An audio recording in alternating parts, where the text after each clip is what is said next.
एक फौजी की दर्द भरी कहानी। कहानी एक सैनिक की है जो वियतनाम के युद्ध के लिए गया था।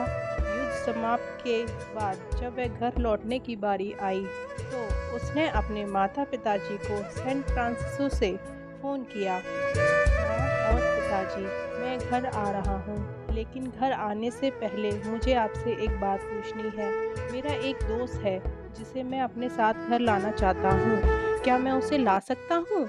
बिल्कुल बेटा, ये भी कोई पूछने की बात है।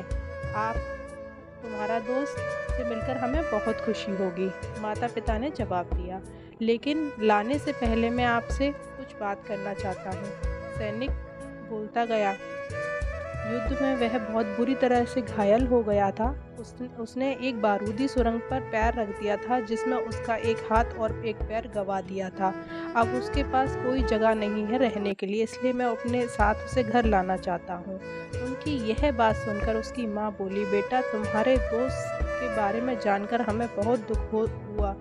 हम उसे उसके रहने के लिए कोई अच्छी जगह तलाश देंगे। नहीं माँ, मैं उसे अपने साथ रखना चाहता हूँ। ने समझाया, तुम समझ नहीं रहे हो कि तुम क्या चाह रहे हो। इस तरह का अपाहिज व्यक्ति हमारे लिए कितना बड़ा बोझ होगा हमारी ज़िंदगी के लिए। हमारी भी अपनी पर्सनल ज़िंदगी है कि कोई भी परिस्थिति हमारी ज़िंदगी में दखल दे, हम ऐसा कभी नहीं चाहते। मेरे हिसाब से तुम्हें अकेले घर आना चाहिए और अपने दोस्त को वहीं छोड़ देना चाहिए। वह अपनी ज़िंदगी जीने के लिए कोई रास्ता निकाल ही लेगा। यह सुनकर फौजी ने फ़ोन कट कर दिया। कुछ दिन बाद माता-पिता को सैन फ्रांसिस्को से पुलिस का एक संदेश मिला जिसमें उन्होंने बताया कि उनके बेटे ने बिल्डिंग से गिरकर मौत हो गई। पुलिस के हिसाब से ये सुसाइड केस था।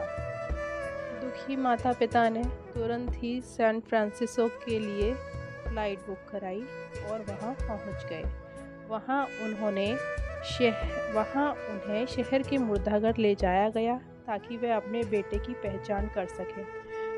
उन्होंने उसकी पहचान कर ली, किंतु ये देखकर उनकी कँपकँपी छूट गई कि उनके बेटे का एक हाथ और एक पैर नहीं है।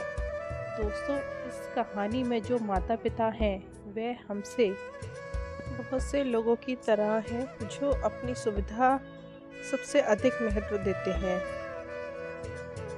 उन्हें ऐसे लोगों के साथ रहना या समय बिताना पसंद है जो दिखने में अच्छे हों, स्वस्थ हों, स्मार्ट हों या जिनके साथ रहकर उन्हें मज़ा आता है।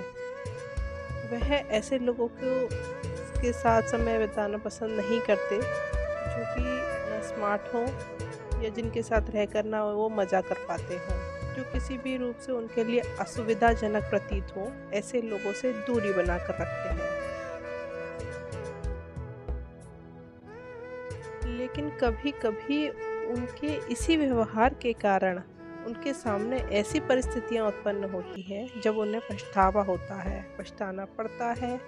आइए ऐसे लोगों को वैसे ही अपनाएं, ज़रूरत पड़ने पर उनकी मदद करें, सहायता करें। Thanks for watching. Radhe Radhe. ऐसी ही वीडियो देखने के लिए चैनल को सब्सक्राइब करें, लाइक करें, शेयर करें, कमेंट करें। Thank you.